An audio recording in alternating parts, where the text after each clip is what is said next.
study which thought about off-target. So this was a study which thought about off-target bridge mutation, and it was an interesting study in which it targeted which a PDX's patient-derived xenograft model from advanced lung cancer adenocarcinoma patients who had progressed on one or more ALK inhibitors. Next slide.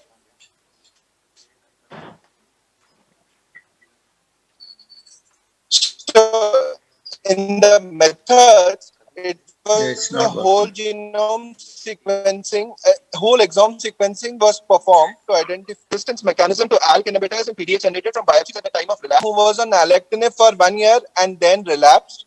In the second patient who had progressed on crizotinib followed by alectinib. So ALK fusion status were confirmed again using FISH, IHCs, RNA sequencing, RT-qPCR and Western blot, and targeted therapies to overcome resistance were then tested on the PDX model. Next slide.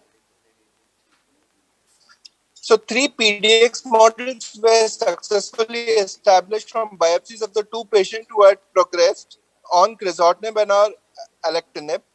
In the first, PDX model recapitulated the histology and ALK status of the patient tumors as well as their matched patient clinical treatment outcomes to ALK inhibitors. Whole exome sequences identified MET amplification and previously unreported BRAF amplification mutation as independent mechanism of resistance to alectinib.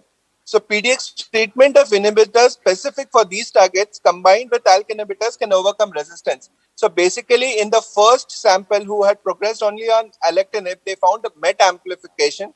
In the MET amplification patient, all other lines of therapies like lorlatinib or repotrectinib failed, but crizotinib worked since it had it has a dual act, and capmatinib on its own was not successful, but capmatinib in combination with alectinib continuation bonds. In the second patient, also the one who had progressed on crizotinib and alectinib, when they used the BRAF inhibitor alone, dabrafenib and trabectinib, they did not find the benefit. But when the combination of them, the dabrafenib, trametinib, and alectinib was used, there was a good benefit and response.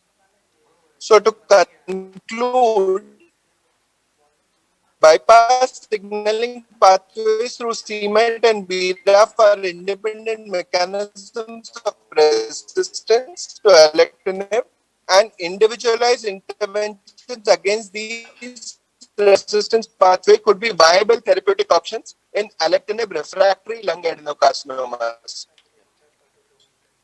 Thank you.